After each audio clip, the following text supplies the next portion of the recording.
Horror कहानियां थी। कौन थी वो? मैं 8 महीने की प्रेग्नेंट थी और अपनी डिलीवरी के लिए अपने मायके गई थी। माँ ने मुझे फोन पर बताया, घर के पीछे की तरफ जो खाली जमीन थी ना, वहां पर एक नया कमरा बनवा लिया है। सालों के बाद जैसे ही अपने घर में कदम रखा, कुछ अलग सा लगा। माँ, ये घर के पीछे की तरफ नया कमरा बनवाने की क्या जरूरत थी? अरे बेटा, घर के पीछे दूर दूर तक खाली जमीन है। तेरे पापा को कई दिनों से लग रहा था कि यहाँ पर एक कमरा बनवा लेंगे तो ताजा हवा मिल जाया करेगी। अब तो ये सब छोड़ और चल जल्दी से दूध पी ले। माँ, मैं थोड़ी देर में पी लूंगी, आप सो जाओ। मैंने दूध का गिलास उठाकर उस खिड़की में रख दिया। पता नहीं कब आंख लग गई। अचानक से खिड़की के पल्लों के खड़कने की तेज आवाज आई। दूध का गिलास धड़ाम से जमीन पर आ गिरा। जमीन पर गिरते ही दूध का रंग लाल हो चुका था। मैंने खिड़की से झांक कर बाहर देखा। चारों तरफ धूप अंधेरा था। उस अंधेरे की तरफ से कुछ आवाजें आ रही थी, जैसे छोटे बच्चे आपस में खिलखिलाकर मस्ती कर रहे हो।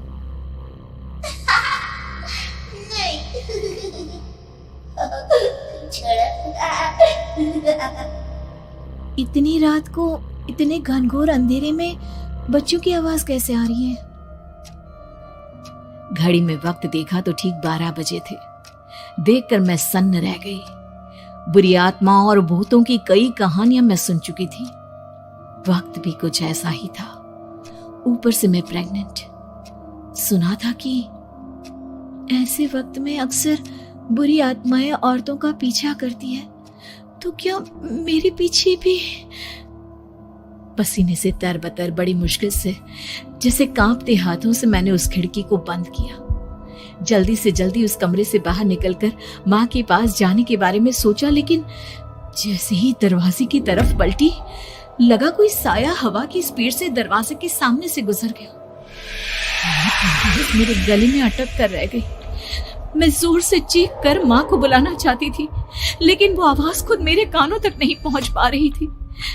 तो माँ तक कैसे पहुंचती? खिड़की के पल्ले एक बार फिर तेज हवा के झोंके से धड़ाम करके खुल गया और पूरी ताकत से मैं चीख पड़ी। जानती थी मेरी चीख की आवाज सुनकर कुछ ही सेकंड में माँ वहां पहुंच जाएगी, लेकिन ऐसा कुछ हुआ ही नहीं। मेरा कलेजा डर के मारे फटा जा रहा था। आखिर माँ ने मेरी आवाज क्यों नहीं सुनी? इतनी गहरी नींद में तो माँ कभी नहीं सोती। ठीक पीछे खुली हुई वो खिड़की। मुझ में इतनी ताकत नहीं बची थी कि मैं पलटकर उस तरफ देख भी सकूं। हवा का एक सनसनाता हुआ झोंका उसी वक्त मेरे कानों से आकर टकराया। लगा जैसे किसी ने दबी हुई आवाज में धीरे से मुझसे कहा, चली जाओ यहाँ से। मैंने दोनों हाथ अपने कानों पर रख लिए और एक बार फिर ताकत लगाकर जोर से चीखने की कोशिश की। माँ! पापा! मेरी आवाज उस कमरे की दीवारों से टकराकर वापस मुझे ही सुनाई दे रही थी। जितनी ताकत के साथ मैंने चीखने की कोशिश की थी, कुछ ही देर बाद उससे कहीं ज्यादा तेज और दर्दनाक चीख मुझे सुनाई देने लगी। ये आवाज ठीक मेरे पीछे खिड़की से आ रही थी। वो आवाज मेरे कानों में पिघलते हुए लोहे की तरह गिर रही थी। उन आवाजों में हैवानियत थी। वो आवाजें किसी इंसान की नहीं है, इतना मैं समझ चुकी थी। कांप रहे हाथों से मैंने अंधेरे में कुछ ढूंढने की कोशिश की। तभी अचानक मेरा हाथ बेड पर रखी टॉर्च पर पड़ा। किसी तरह ताकत लगाकर टॉर्च का बटन ऑन किया, लेकिन ये क्या? सामने दरवाजे पर 3 छोटी लड़कियां खड़ी हुई थी। उनके हाथ में स्टील के चमचमाते हुए चाकू थे। मैं घबराकर लड़खड़ाई और पीछे की तरफ हटी, लेकिन तब तक वो मेरे पास आ चुकी थी। उनकी गर्दन टेढ़ी थी और उनके हाथों के वो चाकू मेरे पेट को निशाना बनाने को तैयार। मैं जोर से चीखी, नहीं, छोड़ दो मेरे बच्चे को, मत मारो, मत मारो, छोड़ दो मेरे बच्चे को। सोनाली, क्या हुआ बेटा? तू इतनी डरी हुई क्यों है? उठ बेटा, क्या हुआ? हड़बड़ाकर मैंने अपनी आंखें खोली। देखा तो दिन निकल आया था। माँ मुझे जगा रही थी। मेरा चेहरा पूरा पसीने से लथपथ था। क्या हुआ बेटा, तुमने कोई बुरा सपना देखा क्या? मैं अभी तक अपने पूरे होश में नहीं थी।